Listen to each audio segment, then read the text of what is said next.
Jay, that you crank stuff out. Yeah, I've listened to an interview. I think in role playing school. Yep. Oh yeah, And game school. yeah, you in game school, and you were like talking about how much you produce. God, how does he get the time to do all of that? Well, I balance my teaching schedule between, so like I get my teaching schedule, and because I'm an adjunct, it's not like a full-time thing. So I kind of just any free time I have open, it's just game design. So there was a time where we're rolling out. I try to do like what was it, one product every other week. That's why some of the G-Core revival chapters were smaller. But then I get to the point where it's like, all right, let's slow it down a little bit and let's create more. And my problem is once I start writing, I don't stop. So I have to keep telling myself, it's like you have to slow down. You don't have to keep adding more stuff. I'm like, of course you do. So like the original G-Core, this baby here, I mean, this is like so skimmed down. And it was like one of those, we did 4C. And so Phil Reed did the 4C thing, the modernized face grip and stuff.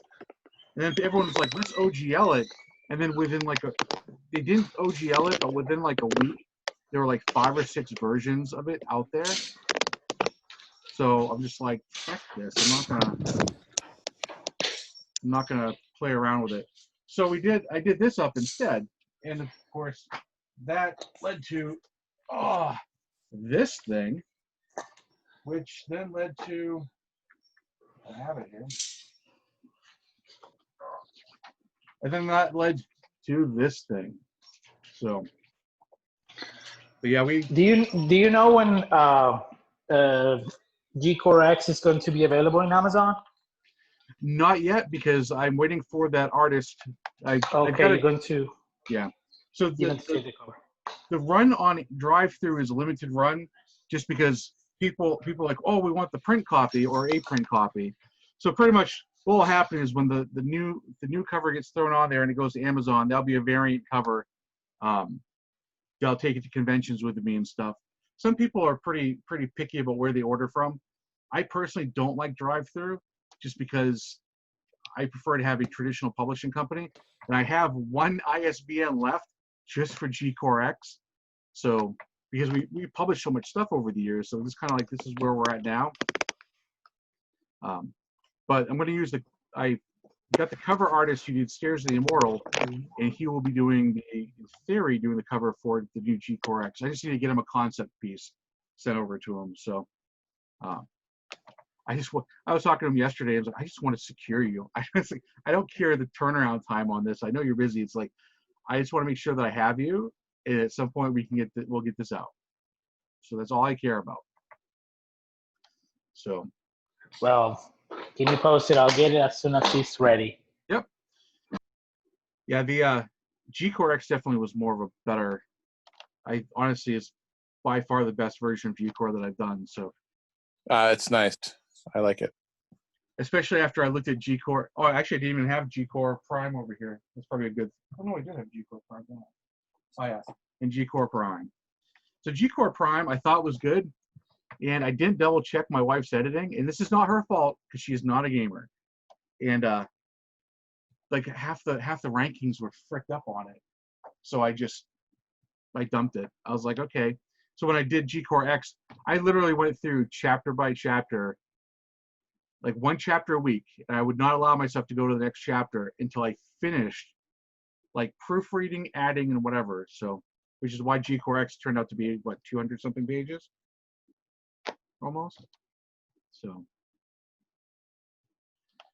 Yeah, I like the fact you solidified a lot of the rules. You put a lot of like the mechanics in there.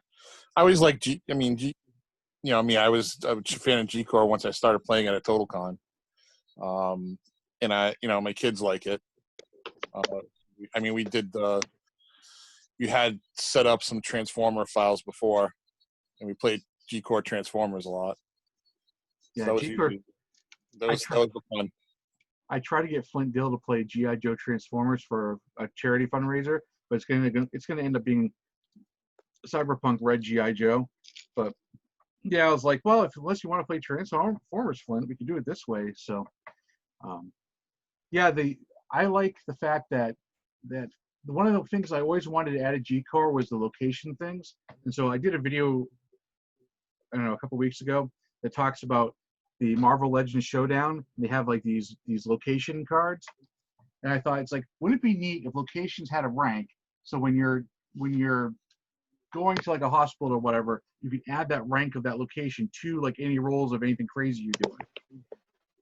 In terms of research. So for the character that's not a fighter, a fighting character, in their brain, they have their own advantage. So yeah, we did clean up the rules. Guns. Does any of you have any questions? I'll stop talking. Joe, Yeah, you I've had, got a question. Okay, wait. We have questions. Yeah, hi. I've been having bother with my Wi-Fi. What plans do you have for Zandoria? Are we going to get a volume 2? so Zandoria, I'm still kind of on this weird fence because I started doing a Swords and Wizardry Zandoria thing, which turned out to be way more of a time vampire. So Zandoria back in the day was a D6 game that I was contracted to do for another publisher, and they dropped the ball on the contract and it defaulted back to me. So I've been rolling with Zandoria for years. Future Zandoria, if there's demand, and I'm not sure, like the Swords and Wizardry stuff isn't quite selling because I'm not part of that community, like tied in, like I am with the Facebook people. If I did do another Zandoria book, it'd be Zandoria 2, and it would be the follow-up to whatever happened on Zandoria. But yeah, the Zandoria collection book that we did, that was I really need to clean this shit up and make it solid. So the original Zandoria, which I actually have on a shelf here.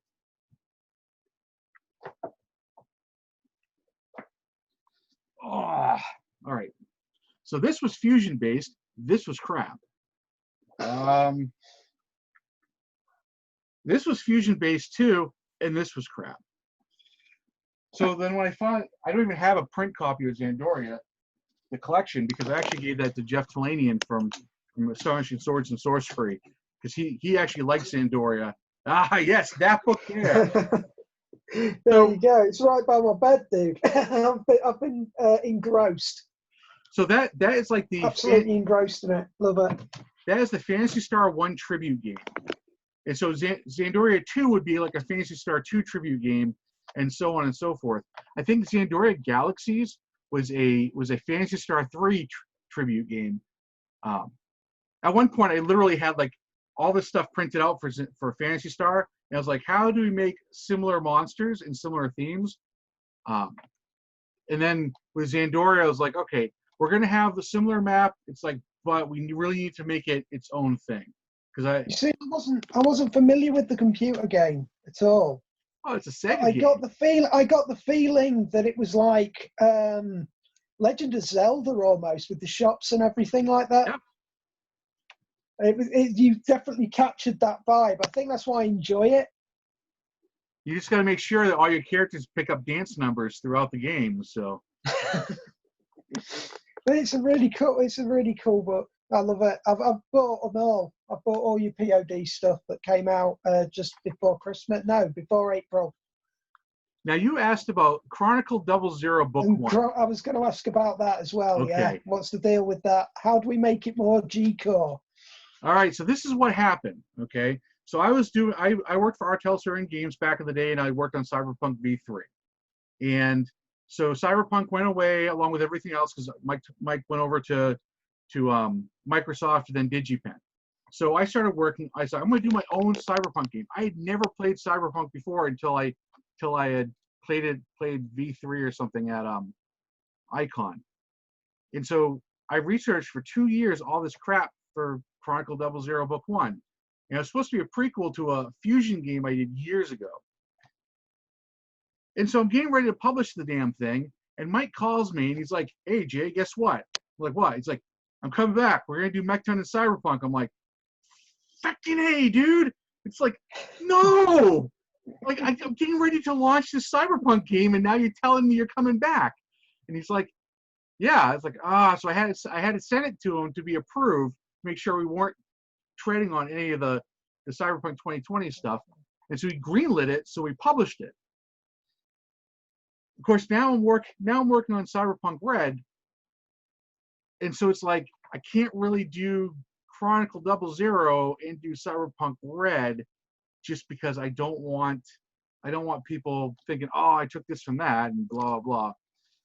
I have toyed with, Joe, making a book, a smaller book that just kind of converts all the stuff over to X, or just redoing the entire book in G-Core. Well, that's kind of what I'm doing. when I picked up 00, you sent me the PDF.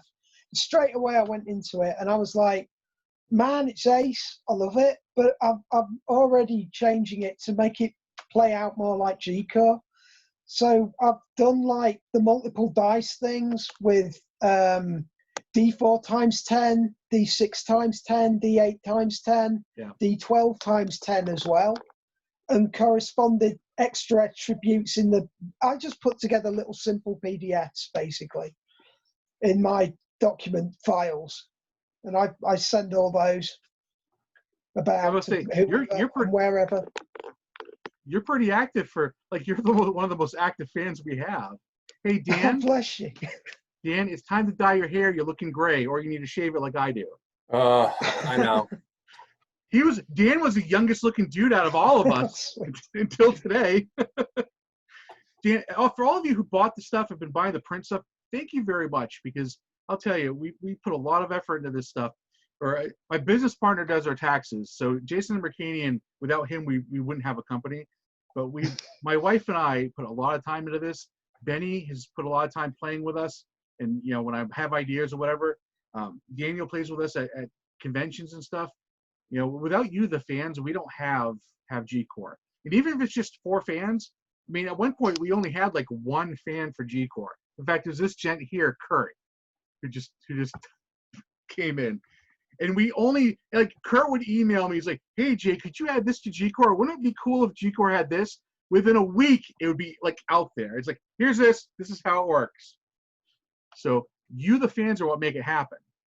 And so I'm probably one of the few publishers out there that literally will take an email and be like, okay, we're going to add this. Let's make a file for this. And which, of course, back in the day when I had all that free time, it was perfect. It's like, yeah. Yeah. Nobody has free time anymore. Not.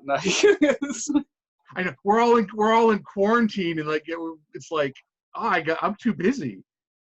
So Joe, I do want to continue on with Chronicle 00. One of the things I had been waiting for was Mechton 0, because I was going to convert it all over to Mechton 0. Wait.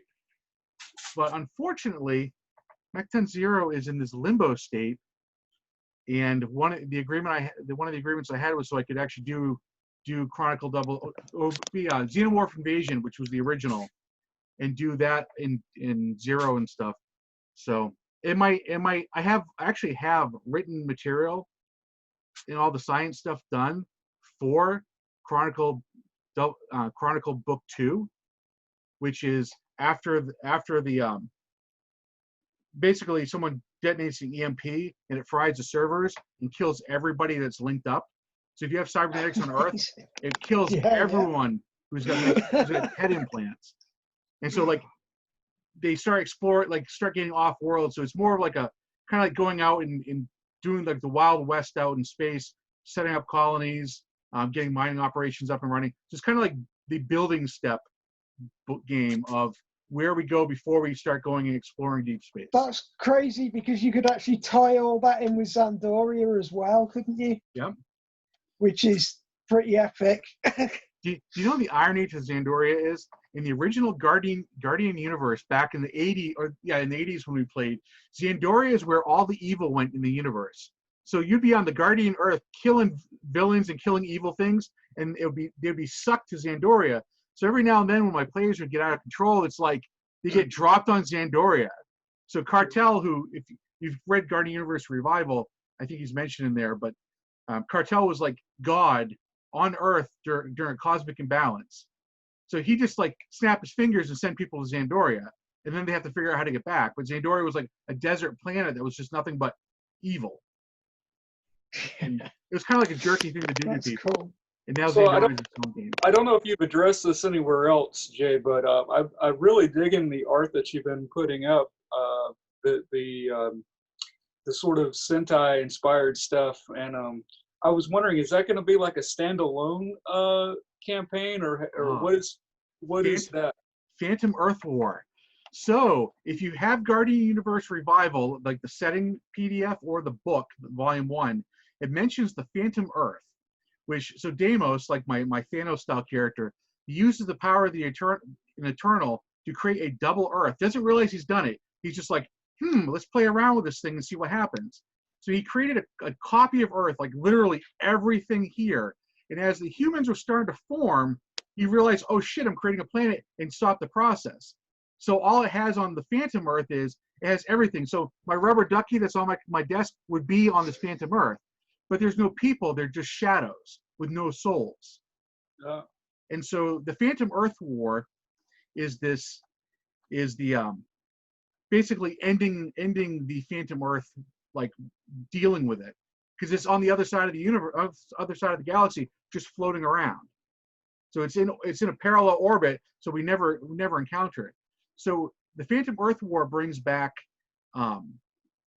Vanguard from StarCorps. So if you read Guardian Universe X, Vanguard and his team got cut off. They went off world, and then Sphere got destroyed. I haven't gotten to X yet. I'm behind. Yeah. No, not a problem. So Vanguard and his team gets trapped in deep space somewhere, and then they basically do like a Stargate planet hop. Well, he gets picked up by someone, which I haven't figured that one out yet. Who picked him up? And he'll end up being one of the forces to fight on the Phantom Earth. So with the Phantom Earth, Lord Sunder from the Japanese module, he calls for more, like in Power Rangers, right, where Lord Zed calls for more. Yeah. He calls for Lord Shaddark, which is the villain from Phantom Earth. He ends up on Phantom Earth instead of the regular Earth, and he feeds on shadow energy. So here's a planet full of shadow people.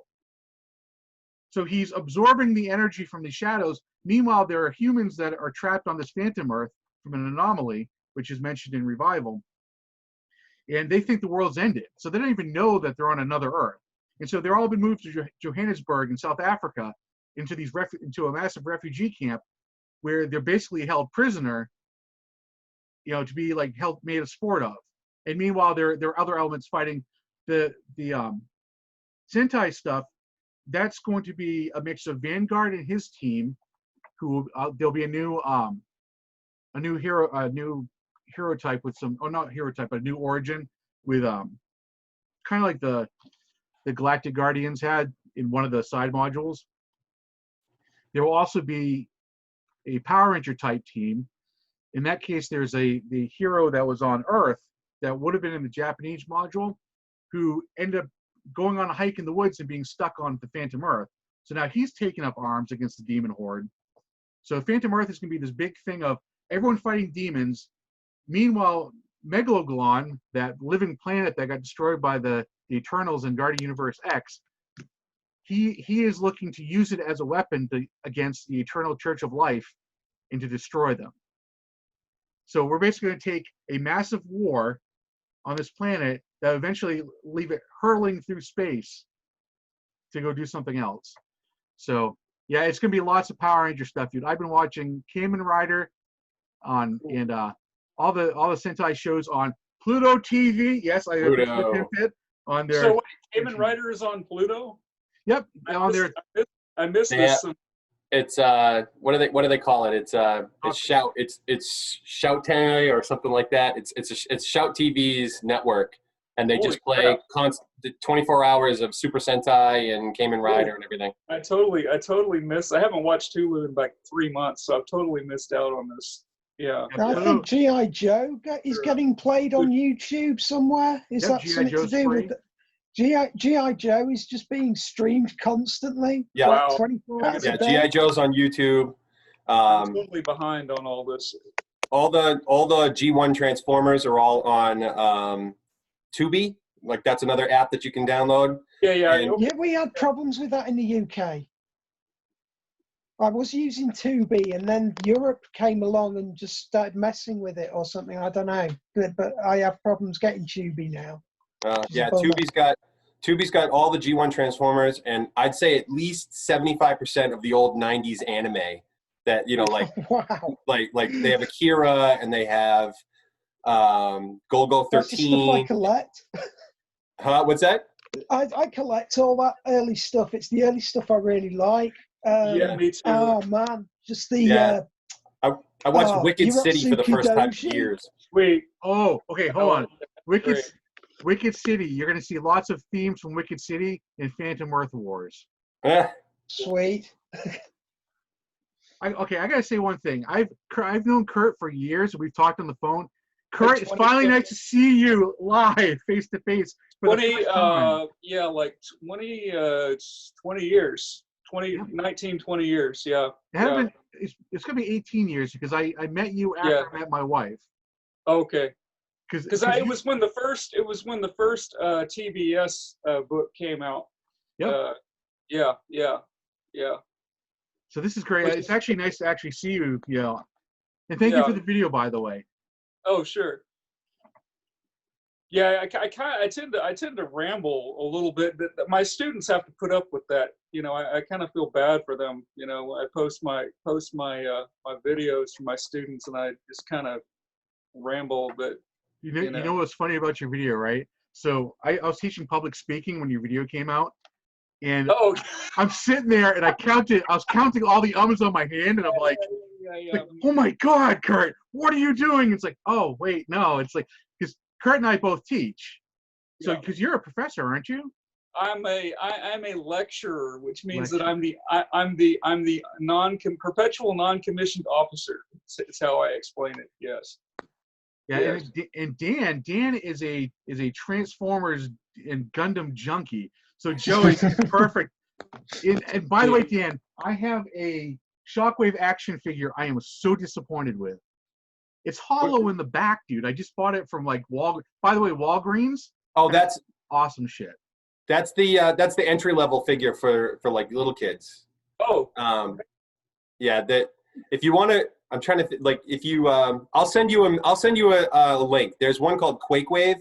It's a masterpiece Shockwave that looks like he stepped out of the cartoon and is everything you want in a more complicated figure. Oh, nice. Yeah, because I just have this shelf that is a mix of it's Transformers, and actually most of the Transformers now are in honor of Neil Davidson, who passed away. Neil was like the firebrand troll of the fan base out there for everything, but Neil and I had a really good friendship behind the scenes. So now, like once a year, I buy a Transformer in his memory. Yeah. So I've got this Transformer shelf growing. So it goes Transformers, then it goes My Little Pony, then it goes Macross. The My Little Pony thing, I can't talk about it in public because I'm not sure how much that person wants people to know about that crap. So I won't discuss it. But someone very big in the industry was a brony. So and I kind of heckled him about it. And so I picked up a pony. Hasbro's doing a special crossover edition. They're doing an Optimus Prime My Little Pony. Wow. I've got the Doctor Who one. That is fascinating. That is totally fascinating. Hasbro knows their audience. They've finally owned up to the fact that half of their business comes from old people stuck on nostalgia. Do any of you have any other questions about G-Core while we're putting actually, yeah, I do actually have a couple of questions for you. Hey guys, I need to head out. Antonio, nice it was to a meet pleasure. Yeah, it was a pleasure. If you need anything, you know where to find me. Hey, do you have any questions, Antonio, before you jump? I'm a big fan of the Twilight series, the horror stuff. I'm all about horror, so that is my favorite product that you do. And Grit, I really like Grit too. All right, so you got. So what is it going to? Is it going to be a horror supplement this Halloween? Yes, there's always a Monster Twilight every Halloween. That's a mandatory thing in this house. All right, so I'll be in the lookout and I'll get it. Antonio, thank you very much for your support, man. We love you. Nice to meet you all. Take care, dude. All right, bye. Yeah, Antonio promotes like he'll share all the links for all our stuff. So yeah, Well, so I've been doing lots today as well. we will be doing more Monsters Twilight. The Japanese one I did this year. Oh, did I get some blowback? Everything. Oh, really? Oh yeah, the cover. They're like, that's a nude baby being killed by a woman. I'm like, do you understand Japanese folklore? Exactly. Like, yeah, like 5 minutes on any Japanese horror film or yeah. And the cool thing about that monster is it will only absorb the children if it feels like it cannot protect the child from outside threats. So it's not actually doing it to I kill babies. It's a motherly instinct to protect it if it cannot protect it in any other way. So I was doing the Japan module, and the freaking thing was like, I'm like, oh crap, it's October. We don't have. So I quickly went over and like, I know I had notes here because I was going to put those into the the Japanese UN specials section. I'm like, well, forget that. We'll just make that Monsters Twilight. So, all right, Dan, what was your question? Sorry about that. No, it's cool, man. It's cool. So I was trying to figure out like a lot of it. I think you leave up to role play, which is good. I don't like, I like your descriptions of the powers better than like if you go into like hero, and stuff like hero system where it's like if it's not explicitly defined, then you can't do it, kind of stuff. Yeah. So I just wanted to ask you about like it seems like there's a lot of room for ad lib where like if the person has magnetism, you kind of like leave it open for them to like, if they come up with a neat way to use their magnetism, you're like, yeah, sure, roll it, that kind of thing. Yeah. So you are correct. The idea is if you want to specify your characters down and tell players you need to specify exactly what this does before in character creation, you can do that. Yeah. So it kind of just, the idea is like, yes, you have this power, but it's like water control, right? Technically, with water control, you could suck water out of human beings. Right. Actually, Dan, I actually can answer that quickly. Question to answer that. I have a character called Junkyard. Okay. Who has magnetism, and it's only 5 feet, and what he does is he attracts junk to himself to make like an armor, and he can also use the limited magnetism that because he can only affect it within 5 feet. That limited magnetism to do like a Gauss rifle effect. So that's his offense. Okay, so you can fire off the stuff he's collected. Correct. He's also, because he's got the magnetism, he's pretty strong because he can use it to enhance his strength. Okay. But it's all based on magnetism. Now, the fact that it only works within 5 feet, that was just self-inflicted limitation? He's actually a teenager boy who doesn't understand his powers fully. Okay. No, but I mean, like, as opposed to a mechanical limitation, you just said, you know what, it only works within 5 feet, or was there something in there that that's his weakness. Technically, he's got magnetism as a power. Okay. But his weakness is it's a limitation of 5 feet. Okay. Yeah, so I'm trying to wrap my head. I'm so used to like the super crunchy superpowers, of like some of the other systems where it's like they spell it all out for you, and they're trying to make it mechanically balanced. And I'm like, this one goes more for, no, you can do this, and as long as it's within reason, you're fine. Right. So I have to kind of change my my head around on it. Yeah, the thinking. Yeah, that's the one thing actually. One of the things I actually love about G-Core is that you get to have this open. There's no set that this power does this. It gives you a base of the power, and then you can use your own imagination to do whatever it is. I mean, I made a bunch of superheroes that have odd things, like a shape changer who's water based. I mean, it's or a tech guru who controls machines. Okay. A bunch of, and that's one of the things I happen to like about G-Core from Jay is that there's nothing. There is some set rules, but it's all up to your imagination within reason. Yeah, okay. You'll find characters like in different modules that have the limitations. So like when I create like the NPCs and stuff for the different modules, I do like to have limitations, but the book doesn't. The book basically just says, here's your stuff. I mean, you're welcome. You limit. I mean, for story wise, I think a good crunchy character, you do limit like kind of like what it does. Yeah, yeah. You know, so I mean, that's why there's, I don't know if I have wild powers in here or not, but yeah, I mean, ultimately it's up to the GM if they want to limit it down and say, all right, you need to narrow down your power, or if you're playing with the kids, it's just like you got magnetism. Yeah, right. And then tell them like, yeah, you can't do that. That's why there's the kids page in the back of G-Core X, because I realized that when you have powers like suicide projection and the whatever orgasm, whatever I had, or the detachable penis, which that's Chris Cartwright's fault. So if he watches eventually. Is he a fucker, fan?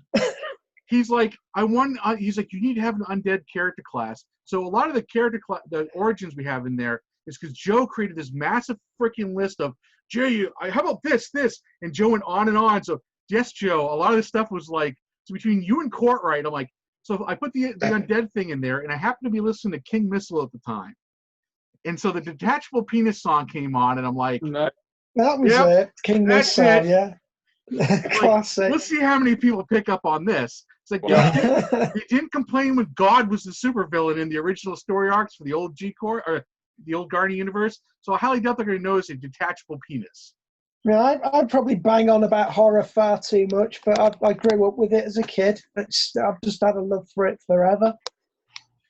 So You the know, only Dad woke me origin, up when I was 4 to watch King Kong, and I was just hooked. So I used to get up in the middle of the night then and just watch whatever. I still watch that stuff.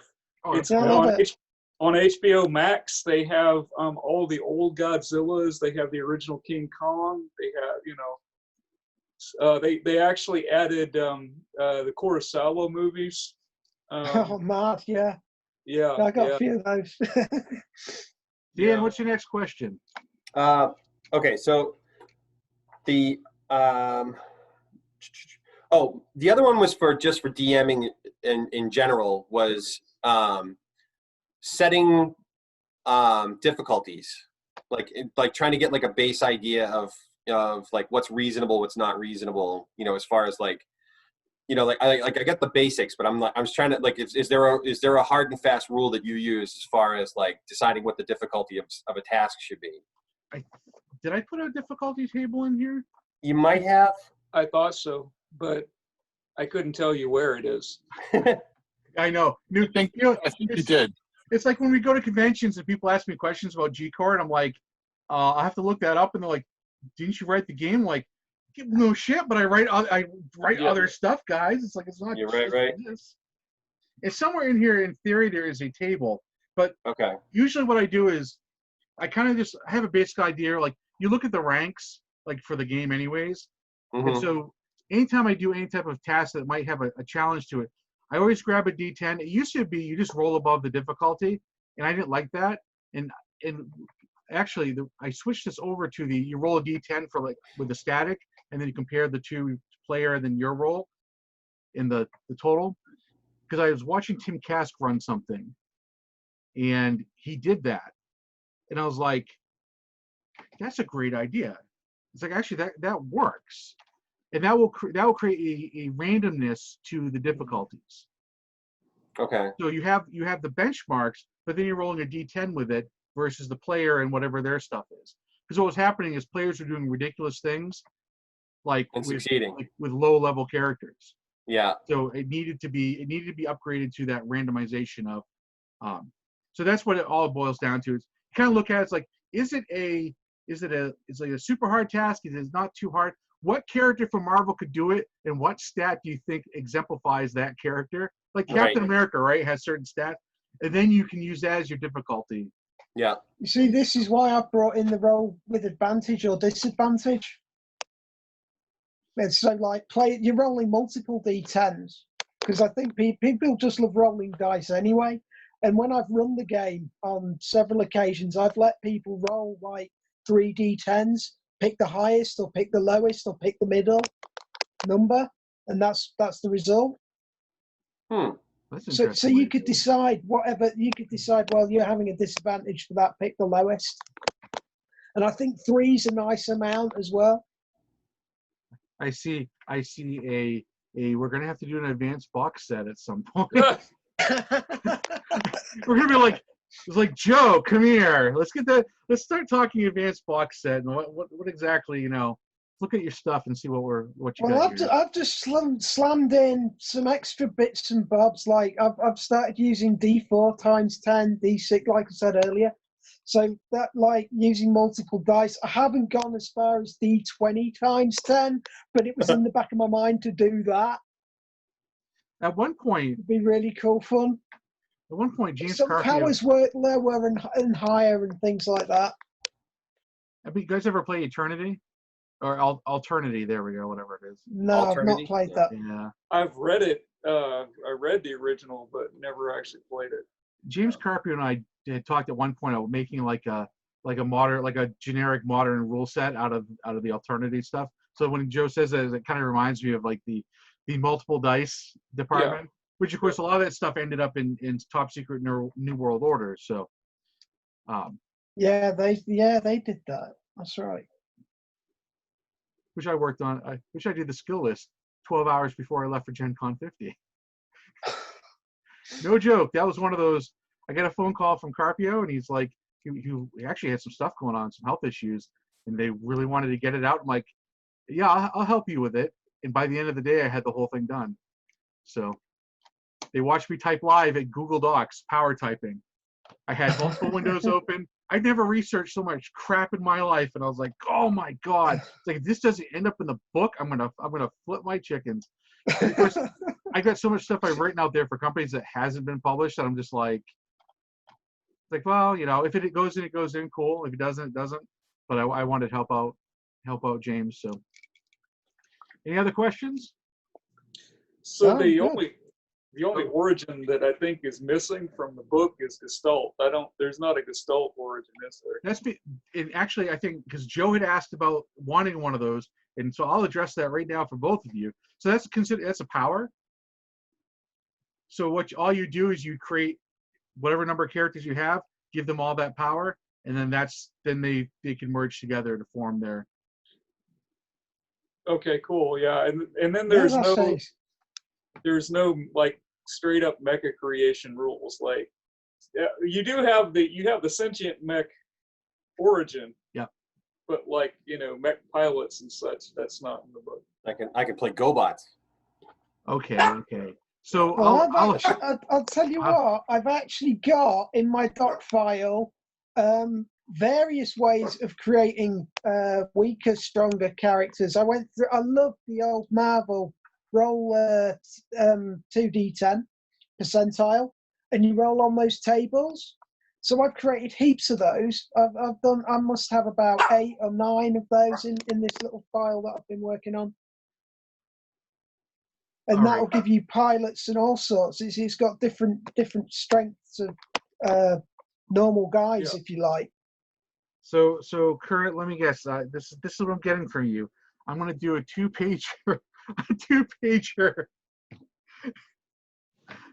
mecha construction, because technically you could take the robot construction and then just create a human and make him a pilot. Yeah. And then kind of do it that way with the limitations of the stats for the mecha.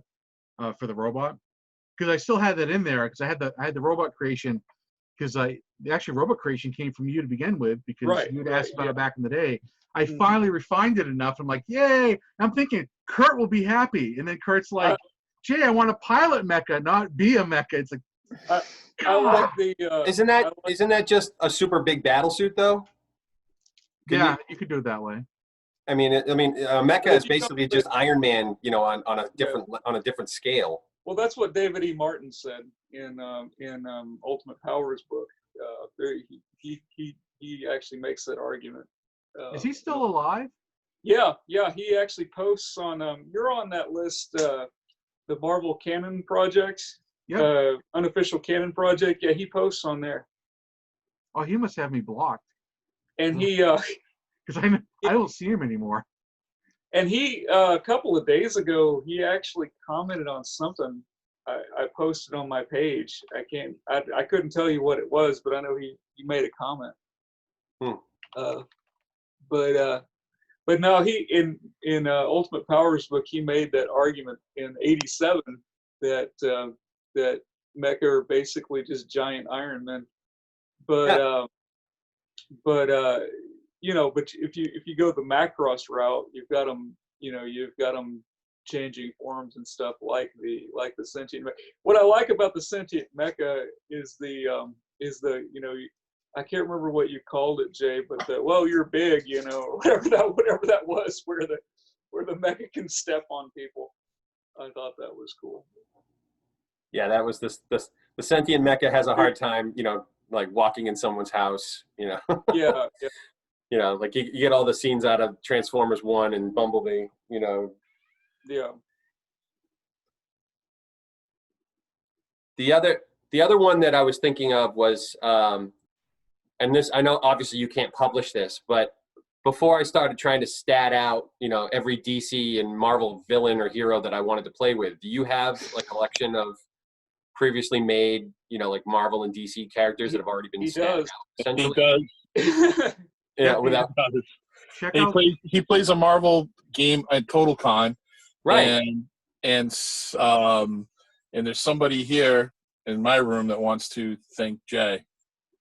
Go ahead, Hi, thank you, Jay, for hosting, Ronnie. for running, the Marvel thing. You're welcome, buddy. You guys are crazy on Kids Day over at TotalCon. Yeah, Dan, there's a Facebook group, like a Marvel Files group, Oh yeah. that has the complete tome of Marvel characters. I don't have it in here apparently. It's like 200 pages or something, right? It's Yeah. Wow. fairly big. And when I did the character sheets for the last TotalCon, I like look at the old one. I'm like, wow, these suck. So I've been kind of trying to clean up stuff as I go. Okay. But yeah, it's heavy. I think the file. Let's see here. I think the file is. Cool thing about Zoom is I actually have to show you this. True. Yeah, I have like I know that like my easiest way in to get my kid to try it is to just say, hey, we're gonna play Teen Titans Go, but if I have to stat out Cyborg and all of those guys, I'm gonna I have no problem doing that, but it's one of those like, why reinvent the wheel if there's already somebody's already done it. All right. So I will say it's good to know that David Michael's still alive. So I did see him on there. So I was like, oh. But he and I used to get into it a little bit. So nothing bad, of course, but you know how people get these days. So yeah, this is what it looks like. Oh, cool. This is 191 pages. And these are all guys you've rebuilt? Yeah, these have all been converted over. Help me get the Infinity Gauntlet. What I was doing at one point was just taking trade paperbacks and then statting everything from the trades. So, everything from Iron Man's to these are not correct. Some of these are not right. I actually had to redo some of them because there was an issue with something. I don't know what. So some of the TotalCon files, they get anytime I redo files, they get loaded onto the group page. I mean, that's where we have Penguins of Madagascar. So, Yeah. and I ran Guyver at TotalCon, and I had everyone play Zoonoids. So they were hunting a serial killer, killing people in Chronos, and then they had to fight the Guyver at the end. Oh, Because wow. I'm like, there's only one Guyver. It's like, oh, there's 3 Guyvers, but only 2 of them would be actual threats. Hey, but Jay, you still have the Flintstones that you did? What? Remember that Flintstones game all the years back? Oh my God! Yeah, I actually just put the miniatures for that, the board. I'm trying to get to the actual file. I think it's cool. The Sentinels file, or the Sentinels. I will section. say that a DC animated universe for G-Core would be pretty awesome. So if you wanted to stat out a whole bunch of characters again, that would be a cool way to go. Oh, you're gonna DC. That's work, man. That's a lot of work. Yeah, I know. Yeah. How lazy am I? Super duper lazy. Dude, You are not lazy. I don't You know. are not lazy. They call that BS. BS. You just don't have time to do everything you want to do. That's about it. statting out DC characters is just figuring out which Marvel characters 99% the same Right, guy. yeah. I And was trying to think Cyborg, like who would be the Cyborg, corollary? Yeah. I mean, We it have would take you. Wildstorm. That was a DC character technically. That's a DC character. He's a DC character now. So what did you? Oh, can you go back up? What did you do for Maul? Well, So he's smart. Okay, good. yeah, his might and moxie, they switch out, bigger he gets. Yep. Yeah, That's awesome. so- Yeah, that was. I love that character so much. Where he's a super genius when his powers are turned off. And then the more he uses his powers, the more of a raging nut job, Mook he becomes. Yeah, we've got lots of weird stuff that I've done. Of course, the one that Benavides is the most hippie happy about is the. Is it this one? No, it's the. I don't know. It was that one. It's so hard. I have so many freaking files here because this is what happens. Okay, my friends are like, "Hey Jay, will you do this for us?" And it's like, "Yeah, sure." And then I do it. And Benavides, nice. Benavides is notorious for that stuff. Yeah. Well, yeah, I did. Yes, we thought it was all right. So there's a story behind this. Make a real story. Make it short. Oh, Our mutual friend Peter Bryant. I had to sub for a GM that couldn't do it into TotalCon. It was like last minute. This is a good Jay Parker story. I mean, a Jay Libby story.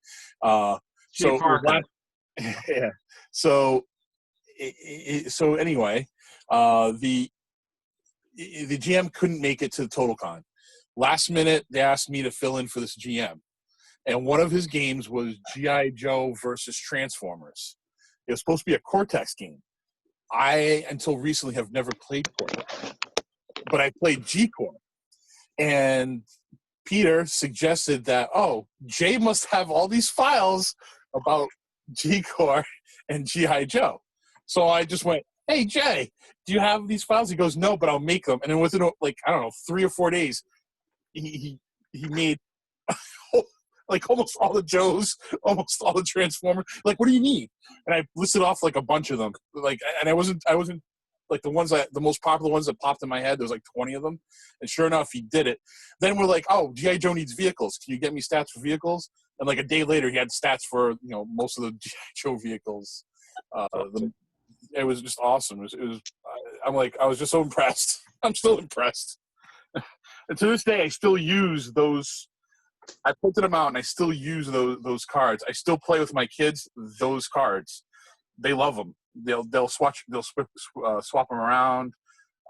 It's a lot of fun, and So it's too bad this year that we're stuck doing Top Secret SI again for our major event. Otherwise, we could do a massive Transformers thing. So at TotalCon, but I'm still running what I love to run. I don't care what the damn theme is. I'm not dressing up. I wasn't dressing up in a toga, a couple of years back, so I'm not going to lose any sleep about ignoring the spy game elements. Well, I gotta go back to the TSR run for this year because it's a spy theme. So I talked to Benny, and we're gonna pick up where we left off with our Drug Cartel Top Secret SI game. Nice. So it was a 2-table event. So players still want to kill each other and get revenge. So we're just like, we'll do it that way. That's fine. So I'll do the Marvel Kids event. I'm going to be freaking tired that day. I probably won't run as many games because the Top Secret game has to be 4 hours because TSR people, they're crazy. They want to do 4-hour games. I like 2-hour games because my attention span doesn't go past 2 hours. At the 2-hour mark, I'm like, you're all dead. I signed up apparently for a 3-hour Cyberpunk Red game at AppleCon, and at the 2-hour mark, I'm like, all right, we're done. And someone's like, well, the game goes for Benny, because Benny took over for me. He's like, well, it goes for another hour. I'm like, what? I'm like, Benny, please take over for me while I go get something to drink and go to the bathroom. And so Benny, the great thing about Benny here, David Benavides, he's an Iron GM, but he can pick up any game that I'm running and pick it up and continue running it seamlessly, which is why he and I, when we do events, we'll do 2-table events where we jump tables and we continue on, which is how we could do like the G.I. Joe or the Marvel Headmasters mega event with Transformers. So we kind of destroyed the universe. I mean, there's not much left that we can do with Marvel. That's why I went back to the kids game and just did a kids game because too many we had these games at the convention that started out as kids games and became a game of Big like kids 20, game. yeah, 20 adult players with 1 or 2 kids. Because Yeah. it got that insane. I mean, Benny had to help me run the Magus one where they were had the ultimate nullifier and trying to track down the Magus. It's like, I mean, it was insane. You had like 20, a good 20, maybe 25 people in that room. The greatest line from that game was the kid playing Beta Ray Thor stands up and Thanos is like, "You're gonna need more heroes," and Corey Jr. stands up. He's like, "Oh, we got more heroes." The whole table's nothing but heroes. It was just like, it was probably the funniest thing in the most epic scene, because Corey Jr.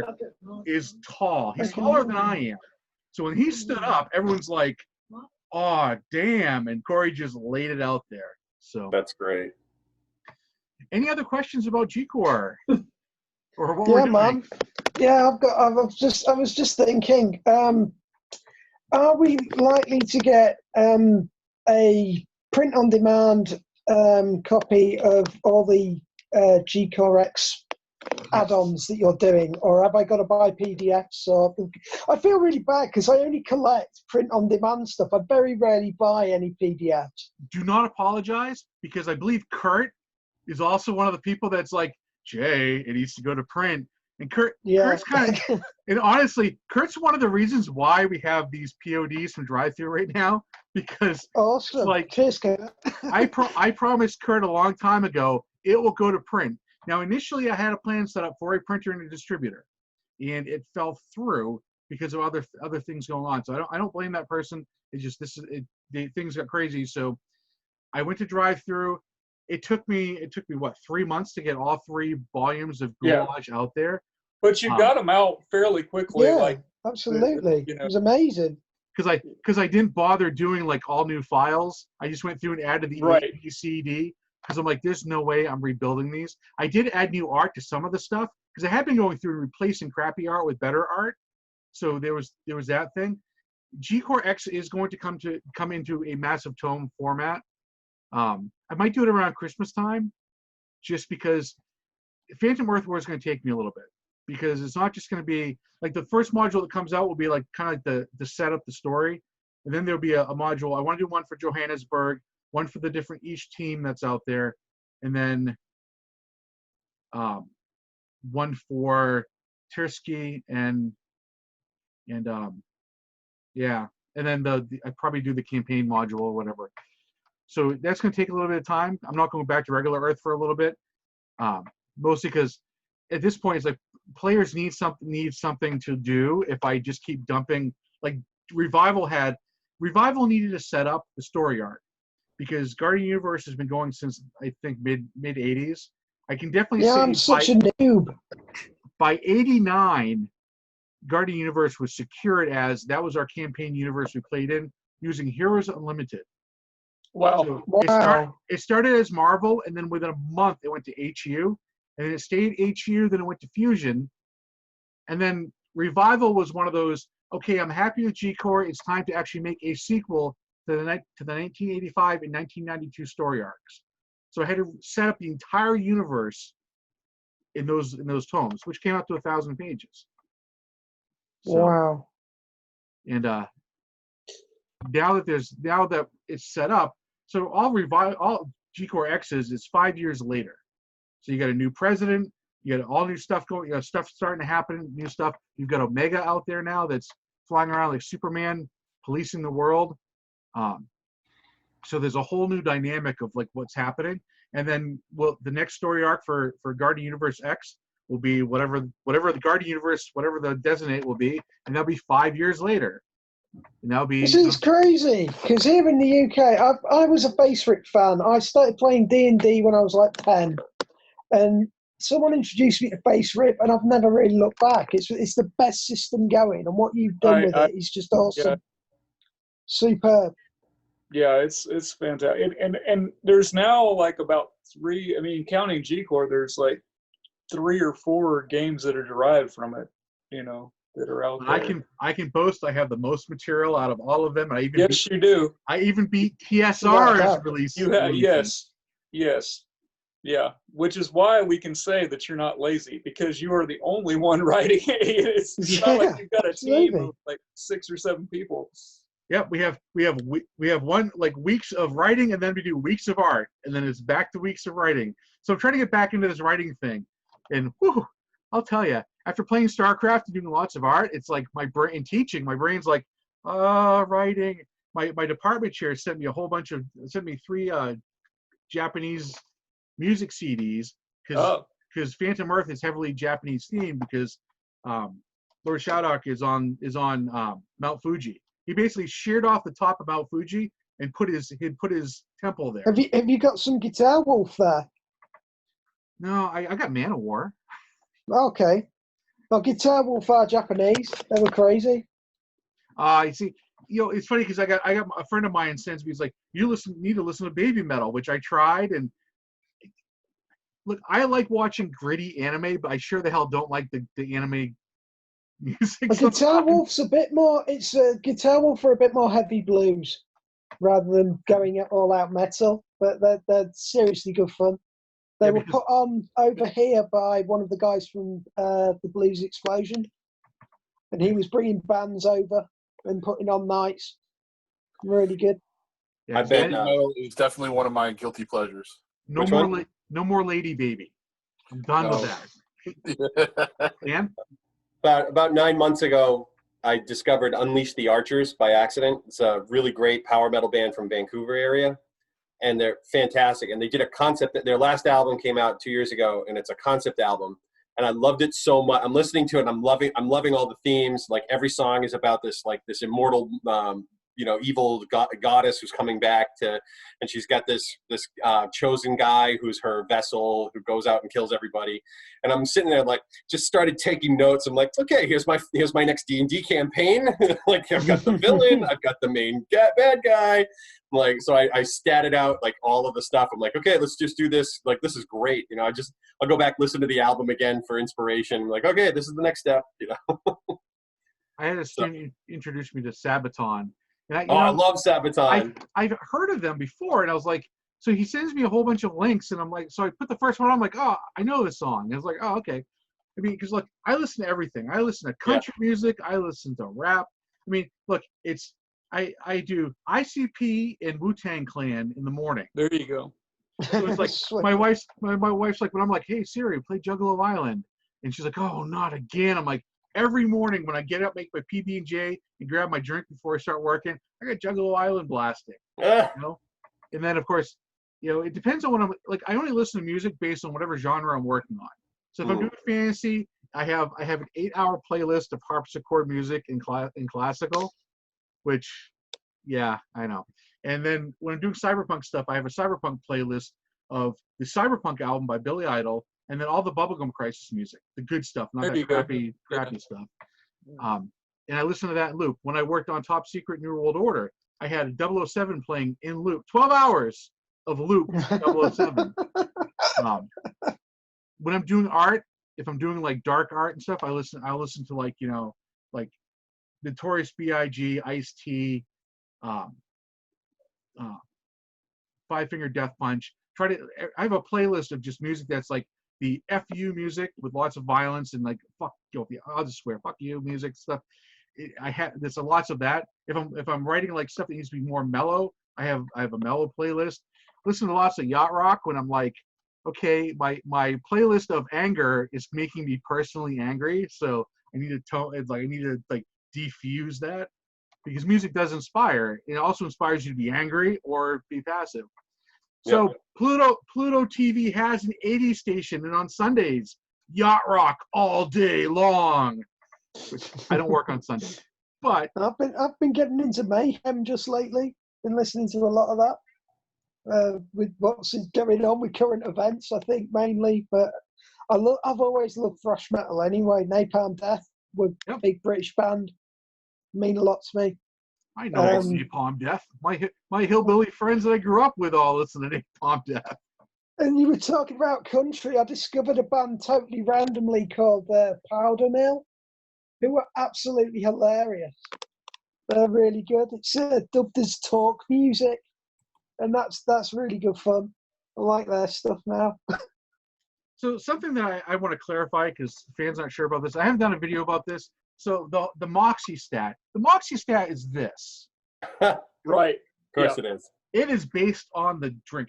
And people are like, well, it's endurance. It should be endurance. No, if you look up the definition of Moxie, it is exactly. It can be endurance. It can be other. It's how well you hold up. Chutzpah. Yeah. That's what I was gonna say. Yeah, like in Tune, like in the old Tune game. Yeah.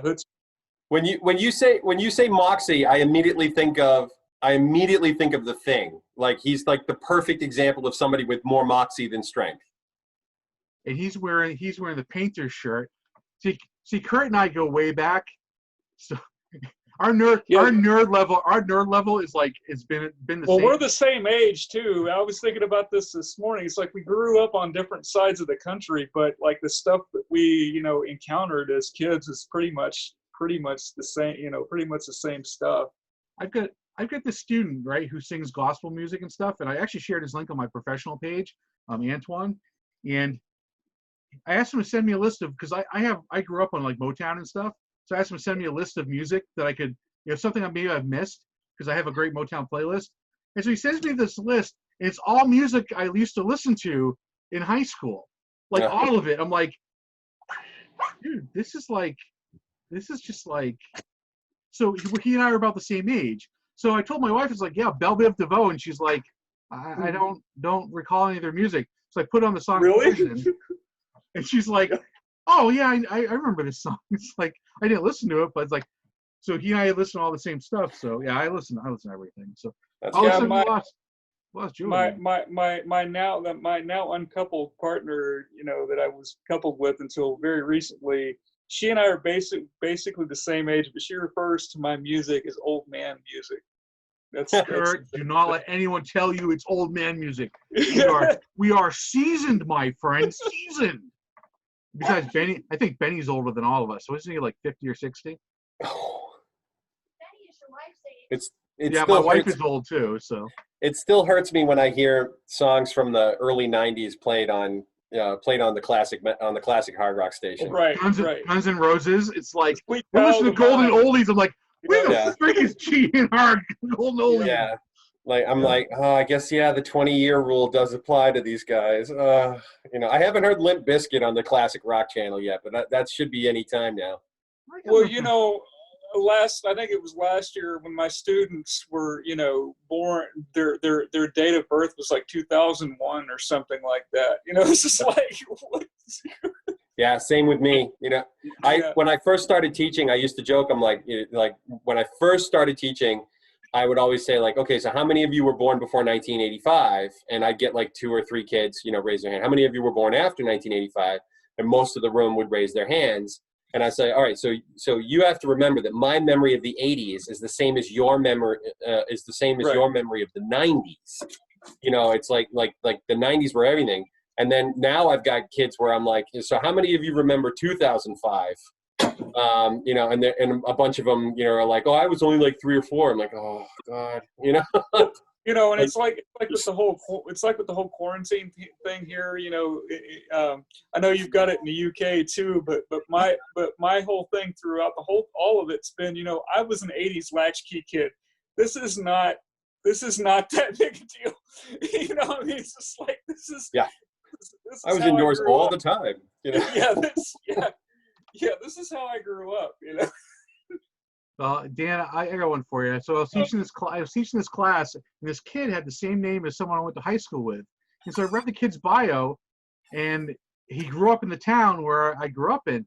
So I'm like, hey, who's your dad?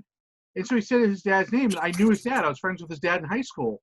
It's like, of course, I lost touch with everyone from high school because I lost my memory from when I had chemo. But so I'm like, oh, dude, how's your dad doing? Because he was a really good guy. He's like, well, my dad died. I'm like, oh. But I mean, I've got the kids of my classmates from high school in my classes. That happened to me last year. One of my better friends, his daughter took my stats class at community college, and I was just like, oh, I hit that level, didn't I? you know, or I can now teach my friends. I can teach my friends' kids. You know. Now if you're going to get Benny to be an educator, then we could all say we're all educators. Yeah, right. There's a Well, lot of. I have to get rocking. My son's waiting on me. So, but thank you so much. This is really cool. Yeah, thank you for the Should support. do this man. again, Jay. I will. And I'll just let you, just to finish up the conversation, me and Jay have a daughter that's both like the same age, and they're both going to be seniors next year.